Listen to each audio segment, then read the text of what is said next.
পশ্চিমবঙ্গের ছাত্রছাত্রীদের জন্য ইওসিনোফিলিয়া রোগ ও তার প্রতিকার নিয়ে আজকের আলোচনা। তো পশ্চিমবঙ্গের সকল ছাত্রছাত্রীকে জানাই আরও একবার স্বাগতম। আশা করছি তোমরা ভালো রয়েছো এবং যে ক্লাসগুলো দিচ্ছি সেগুলো মনোযোগ সহকারে করতেছো। তো দেখো, আজকের যে বিষয়টা নিয়ে আলোচনা করতে চলেছি সেটি হচ্ছে তোমাদের 13 নম্বর যে ক্লাসটা হয়েছিল সেই ক্লাসের এমসিকিউ নিয়ে। তো চলো তোমাদের এমসিকিউগুলো দেখে নিই পরপর। আর তার আগে বলি যে যদি তোমরা চ্যানেলটি এখনো পর্যন্ত সাবস্ক্রাইব করোনি, অবশ্যই সাবস্ক্রাইব করে আমাদের সঙ্গে যুক্ত হয়ে যাও পরীক্ষার প্রস্তুতি করার জন্য। তো দেখো, সর্বপ্রথম যে প্রশ্নটি রয়েছে সেটা কি, যে ইওসিনোফিলিয়া কোন রক্তকণিকার সংখ্যা বৃদ্ধি করে বা বোঝায়? তাহলে কোন কোন রক্তকণিকার সংখ্যা বৃদ্ধিকে বোঝায়? তো এটা কি হয়ে যাবে? নম্বর এ নিউট্রোফিল, না লিম্ফোসাইট, না ইওসিনোফিল, না মনোসাইট? এর উত্তর হয়ে যাবে তোমার চারটি অপশনের মধ্যে তোমাদের সঠিক উত্তর হয়ে যাবে অপশন সি, ইওসিনোফিল।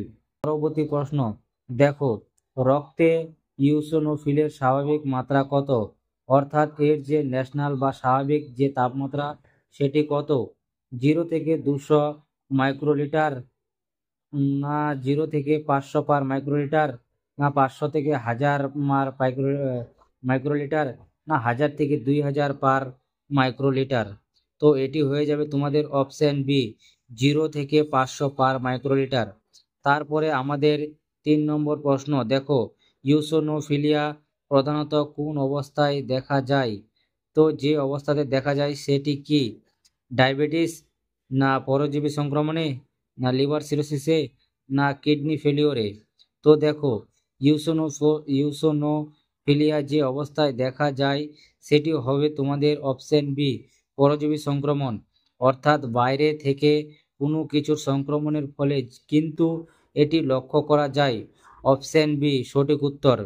3 নম্বর প্রশ্ন, তারপরে আমরা দেখে নেব আমাদের 4 নম্বর প্রশ্ন। দেখো, নিচের কোনটি ইওসিনোফিলিয়ার সাধারণ কারণ নয়?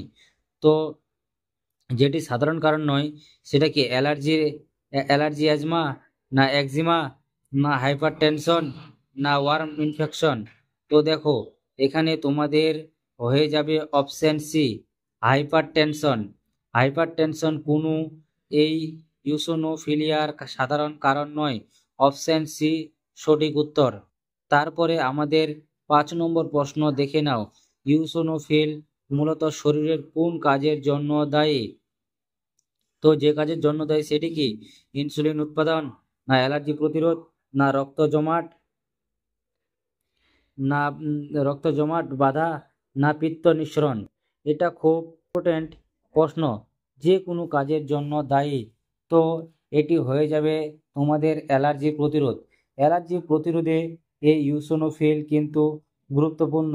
তারপরে আমরা চলে যাব আমাদের 6 নম্বর প্রশ্ন। দেখো, ইওসিনোফিল বৃদ্ধি সাধারণত কোন দোষের বুদ্ধির সঙ্গে সম্পর্কিত? এটি অবশ্যই আয়ুর্বেদ মতে বলেছে বাত দোষ, না কফ দোষ, না পিত্ত দোষ, না সমস্ত দোষ? তো দেখো, এই ইওসিনোফিল বৃদ্ধিতে যে দেশের সঙ্গে সম্পর্কিত সেটি হয়ে যাবে তোমাদের কফ দোষ। কফ দোষের সঙ্গে এই ইওসিনোফিল সম্পর্কিত। অপশন বি হয়ে যাবে তোমাদের এই প্রশ্নের সঠিক উত্তর। তারপরে আমরা চলে যাব আমাদের পরবর্তী প্রশ্ন, 7 নম্বর প্রশ্ন। দেখো, ইওসিনোফিলের একটি সাধারণ উপসর্গ বা যে সিস্টেম রয়েছে সেটি কি? তো এটি হয়ে যাবে তোমাদের সাধারণ উপসর্গ অপশন এ, ঘন ঘন সর্দি কাশি। অর্থাৎ ইওসিনোফিলিয়া যাদের হয়ে থাকে তাদের কিন্তু ঘন ঘন সর্দি কাশি হয়। অপশন এ সঠিক উত্তর। তারপরে 8 নম্বর প্রশ্ন দেখি, নিচে কোন ওষুধটি আয়ুর্বেদে অ্যালার্জি নিয়ন্ত্রণে সহায়ক? অর্থাৎ যে ওষুধটি অ্যালার্জি নিয়ন্ত্রণে সহায়ক সেটি অপশন এ ইওসিনোফিলিয়ার ক্ষেত্রে কোন পঞ্চকর্ম সবচেয়ে উপকারী? কোন পঞ্চকর্ম সবচেয়ে উপকারী? অর্থাৎ যে পঞ্চকর্মটা সবচেয়ে উপকারী সেটি কি? নস্য, বমন, না বস্তি বস্তি না লেপন। তো দেখো এই চারটি অপশনের মধ্যে তোমাদের সঠিক উত্তর হয়ে যাবে অপশন বি বমন। পরবর্তী প্রশ্ন 10 নম্বর প্রশ্ন দেখো ইউসিনোফিলিয়াতে বেশি দেখা যায় কোনটি? সর্দি কাশি না শ্বাসকষ্ট রক্তপাত না মাথা ব্যথা না পেট পেট ফাঁপা। তো দেখো ইউসিনোফিলিয়াতে যে দেখা যায় সেটি হয়ে যায় তোমাদের সর্দি কাশি ও শ্বাসকষ্ট, অর্থাৎ এই রোগে এটি হচ্ছে তোমাদের তোমাদের অপশন এ সঠিক উত্তর। এরপর পরবর্তী প্রশ্ন 11 নম্বর দেখো ইউসিনোফিলিয়া রোগে কোন দেহে তত্ত্ব মূলত দূষিত হয়? তত্ত্ব মূলত দূষিত যেমন রক্ত রক্ত মেদ অস্থি না শত্রু। তো দেখো এটি দূষিত হয়, সেটি হয়ে যাচ্ছে তোমাদের রক্তে, অর্থাৎ রক্তে কিন্তু এর দূষিত হয়, অপশন এ সঠিক উত্তর। পরবর্তী প্রশ্ন 12 নম্বর প্রশ্ন যে সিরিসা গাছ আয়ুর্বেদে ব্যবহৃত হয় কিসের জন্য? তো সিরিসা গাছ কিসের জন্য ব্যবহৃত হয় আয়ুর্বেদে? ডায়াবেটিসে না অ্যালার্জি ও টক্সিন অপারেশনে না লিভার জন্ডিসে না হৃদরোগে। তো দেখো এটি হয়ে যাবে তোমাদের সিরিয়া গাছ কিন্তু অ্যালার্জি ও টক্সিন অপসারণের আমাদের ব্যবহৃত আয়ুর্বেদিক গাছ, অপশন বি সঠিক উত্তর। 13 নম্বর প্রশ্ন দেখো ইউসিনোফিলিয়ার সিভিয়ার স্টেজ শুরু হয় কবে? তোমাদের অপশন সি 5000 সেলস পার মাইক্রোলিটারের বেশি যখন হয় তখন সিভিয়ার স্টেজ শুরু হয়। এরপর পরে দেখো তোমাদের 14 নম্বর প্রশ্ন ইউসিনোফিলিয়াতে কোন ধরনের খাবার পরিহার করা উচিত? অর্থাৎ যে ধরনের খাবার ত্যাগ করা উচিত সেটি কি?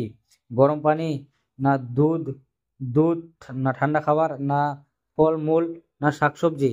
তো দেখো দেখে নাও ইউসিনোফিলিয়া যদি হয়ে থাকে তাহলে কিন্তু তোমাদের অপশন বি দুধ ও ঠান্ডা খাবার পরিহার করা বা ত্যাগ করা উচিত। এরপরে আমরা চলে যাব 15 নম্বর প্রশ্ন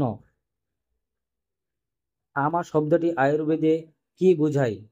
অপশন এ শুদ্ধ রক্ত না অপশন বি অপচিত টক্সিন পদার্থ, অপশন সি প্রাকৃতিক শক্তি না অপশন ডি ইমিউন কোষ।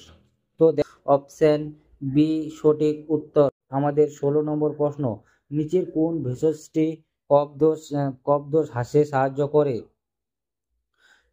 সুষ্টি আমলকি নিম ও ব্রাক্ষী। তো দেখো যেটি হয়ে যাবে সঠিক উত্তর অপশন এ সুষ্টি বা শুকনো আদা, এটি যদি কফ দোষ হ্রাসের সাহায্যকারী একটি উপাদান। এরপর 17 নম্বর প্রশ্ন অ্যালার্জি বা অ্যাজমা থাকলে ইউসিনোফিলিয়া সাধারণত কি হয়? অপশন বি বেড়ে যায়। অ্যাজমা বা অ্যালার্জি থাকলে ইউসিনোফিলিয়া অবশ্যই বেড়ে যায়। 18 নম্বর প্রশ্ন দেখো ইউসিনোফিলের উৎপন্ন হয় শরীরের কোন অংশে? অর্থাৎ কোন অংশে এটি উৎপন্ন হয়? কিডনি না বোন ম্যারো না লিভার না হার্ট। তো দেখো ইউসিনোফিল উৎপন্ন হয় আমাদের বোন ম্যারো, অর্থাৎ বোন ম্যারো থেকেই কিন্তু ইউসিনোফিল উৎপন্ন হয়, অপশন বি সঠিক উত্তর। এরপর 19 নম্বর প্রশ্ন ত্রিফলা মূলত কোন কাজে ব্যবহৃত হয়? তো ত্রিফলা কোন কাজে ব্যবহৃত হয়? হজম ও দেহ দেহ হজম ও দেহ শুদ্ধি না হাড় শক্ত করা না রক্ত জমাট বাঁধা না মাথা ব্যথা। এটি হয়ে যাবে অপশন এ হজম ও দেহ শুদ্ধি করতে এই ত্রিফলটি ব্যবহৃত হয়, অপশন এ সঠিক উত্তর। পরবর্তী প্রশ্ন 20 নম্বর প্রশ্ন ইউসিনোফিলিয়ার চিকিৎসার আয়ুর্বেদের প্রধান লক্ষ্য কি?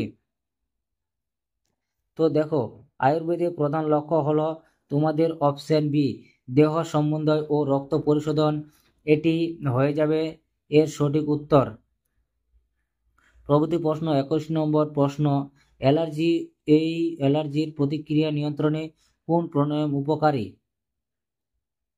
অর্থাৎ সবগুলো প্রণয়ন কিন্তু উপকারী। এরপর 22 নম্বর প্রশ্ন ইউসিনোফিলিয়াতে শরীরের কোন উপসর্গ বেশি দেখা যায়? এটি হবে শ্বাসকষ্ট ও চুলকানি না পেট ব্যথা ও গ্যাস না মাথা ব্যথা ও চোখ জ্বালা না অতিরিক্ত ঘুম। তো দেখো ইউসিনোফিলিয়াতে যে উপসর্গটি বেশি দেখা যায় এটি হয়ে যাবে অপশন এ শ্বাসকষ্ট ও চুলকানি। পরবর্তী প্রশ্ন আমাদের 23 নম্বর প্রশ্ন দেখো ইউসিনোফিলিয়ার প্রাথমিক পরীক্ষা কোনটি দ্বারা হয়? তো কোন প্রাথমিক পরীক্ষাটা করা হয়? ইসিজি না সিবিসি না এমআরআই না এক্স রে। তো দেখো এটি হয়ে যাবে তোমাদের সিবিসি কমপ্লিট বার ব্লাড কাউন্ট। আচ্ছা বলো তো ইসিজি কোন কোন আর কি রোগের ক্ষেত্রে ব্যবহৃত হয় এই ইসিজি পরীক্ষা? এটা অবশ্যই কমেন্ট করে জানাবে। পরবর্তী প্রশ্ন 24 নম্বর প্রশ্ন, নিচের কোনটি ইউসিনোফিলিয়ার সরাসরি কারণ নয়? তো দেখো, ইউসিনোফিলিয়ার সরাসরি কারণ নয় অ্যালার্জি, পরজীবী সংক্রমণ, না ভাইরাস সংক্রমণ ও অতিরিক্ত ঘুম। তো দেখো, যেটি সরাসরি কারণ নয় সেটি হয়ে যাবে তোমাদের অপশন ডি, অতিরিক্ত ঘুম। অতিরিক্ত ঘুম। 25 নম্বর প্রশ্ন, আমাদের এই এমসিকিউ সেটের শেষ প্রশ্ন, আয়ুর্বেদে ইওসিনোফিলিয়ার নিয়ন্ত্রণে প্রধানত কোন জীবনধারা অনুসরণ করা উচিত?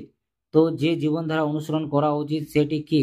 দেরিতে ঘুম, না ভারী খাবার, না প্রাণায়াম, না গরম পানি, না সুষম খাদ্য, না ঠান্ডা পরিবেশে থাকা, না বারবার অ্যান্টিবায়োটিক গ্রহণ।